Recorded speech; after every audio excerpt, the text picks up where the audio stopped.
Tem algumas doenças que muita gente imaginava que já faziam parte do passado, né? Mas na prática elas começam a voltar e gerar muita preocupação. Aqui em Nova York, por exemplo, o governo do estado decretou estado de emergência por causa do aumento na circulação do vírus da poliomielite, a paralisia infantil, né? Doutor Álvaro, eu queria que você explicasse para a gente por que isso está acontecendo, quais são os riscos de uma doença que praticamente estava erradicada até ontem, doutor. Bom dia. Bom dia, Barão. Bom dia para os ouvintes, para a Gabi. Hoje o assunto é bem sério, viu, Barão? Porque a gente tem que falar com os pais que estão escutando a gente, porque essa geração não viveu o momento da poliomielite, né? De ver casos, e é uma doença muito grave, é popularmente conhecida, né, a poliomielite, Barão e Gabi, como a paralisia infantil, né? Uma doença que pode gerou uma geração de crianças incapacitadas, com deficiência grave. E o que aconteceu em Nova York, que está acontecendo em alguns lugares do mundo, é reflexo da má cobertura vacinal, Barão e Gabi, que aconteceram durante os 2 anos de pandemia. Simplesmente a gente paralisou vacinação para outras doenças infecciosas. Quando você paralisa a vacinação, as doenças que estavam erradicadas, elas podem voltar. Os vírus começam a circular novamente. E o mais interessante, Barão, teve caso nos Estados Unidos, fazia muitos anos que a gente tinha caso de poliomielite. E esse vírus é eliminado nas fezes. E sabe qual que é o sinalizador que o vírus está circulando? Além de você ter caso diagnosticado, suspeito, é você pesquisar esse vírus no esgoto. E se viu em alguns lugares do mundo, inclusive em Nova York, que a quantidade de vírus aumentou de maneira significativa, ou seja, o vírus está circulando. Se o vírus está circulando e você tem uma baixa cobertura vacinal, você pode reintroduzir a doença. Agora, pensa bem, a gente é uma coisa que pode ser evitada se a gente aumentar a cobertura vacinal novamente. O Brasil, ele fez uma campanha agora e até prolongou essa campanha até para depois do final de setembro, para que os pais se conscientizem. Imagina só, a cobertura vacinal do Brasil, que era para ser acima de 95%, ela não chegou nem a 67% em 2021. Então é crítico mesmo a situação, o risco de reintrodução de poliomielite no Brasil e no mundo. Eu ia perguntar exatamente sobre esse índice brasileiro, doutor Álvaro. Eu estava olhando para ele aqui, né? A meta é chegar a 95% das crianças maiores de 1 ano e com menos de 5 anos de idade vacinadas. Como o senhor falou, até agora, 35% mais ou menos do público vacinado, ou até o último balanço que a gente tinha no início de setembro. Então, teve a prorrogação da campanha de vacinação. O que pode ser feito além de campanha? Porque houve um tempo em que as campanhas de vacinação elas eram mais ostensivas. Fazia parte da política pública de vacinação que a gente visse campanhas o tempo todo. Propaganda no rádio, propaganda na TV, pôster em tudo quanto é lugar. Você ia no ponto de ônibus, no ônibus, você tinha pôster de campanha de vacinação. Hoje, a propaganda é muito menos ostensiva, a campanha ganhou outra cara. Como é que é possível reforçar essa campanha, esse alerta e, como o senhor vem dizendo, a importância da vacinação?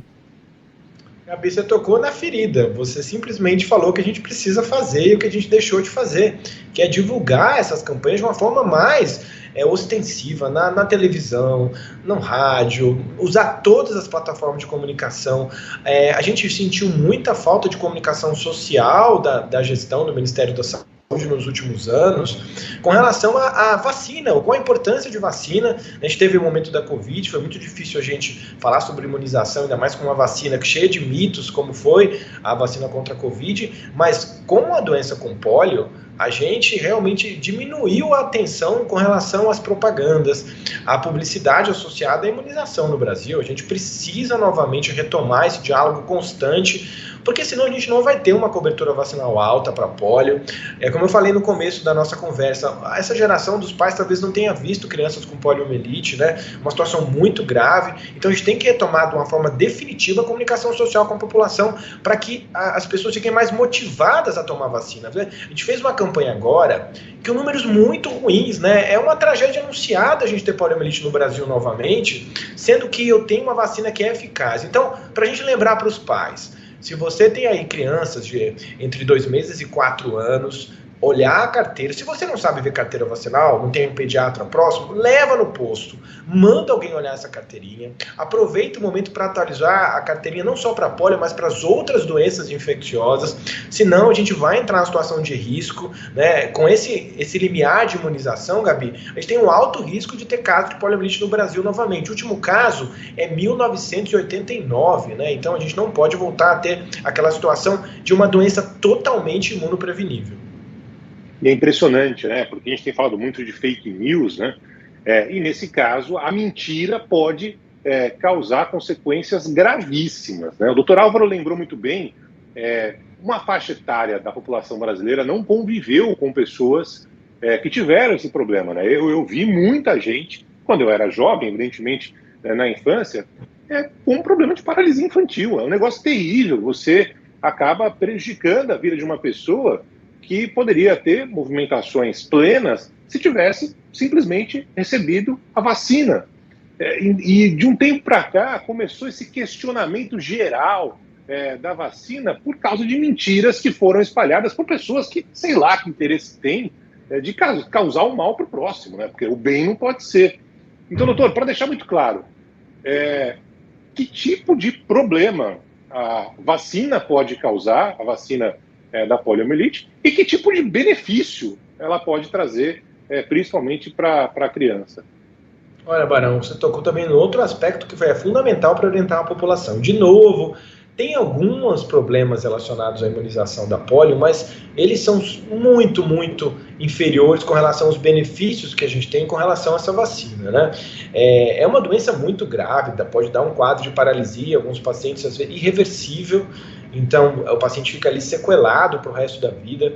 As vacinas são muito seguras. Eu tenho as vacinas orais, né, e as vacinas injetáveis. A oral todo mundo conhece, o nome do Zé Gotinha veio dessa vacina, né, a polio oral. É uma vacina que tem, além da importância de você proteger as crianças de poliomielite, também diminuir a circulação de vírus, né? Ela é usada em momentos de epidemia, onde o vírus está circulando.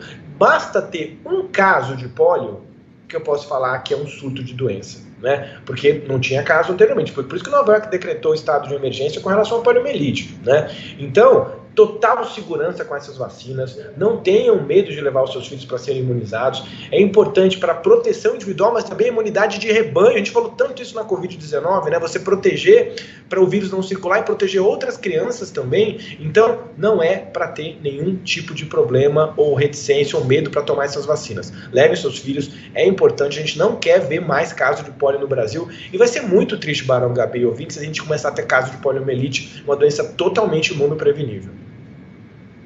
Doutor Álvaro, volta na próxima semana conversando com a gente. A Gabi ia falar alguma coisa. Eu ia só dizer que eu ouvi um podcast recentemente que falava sobre o crescimento do movimento antivacina no Brasil. Era uma coisa muito assustadora e eles comparavam os índices de...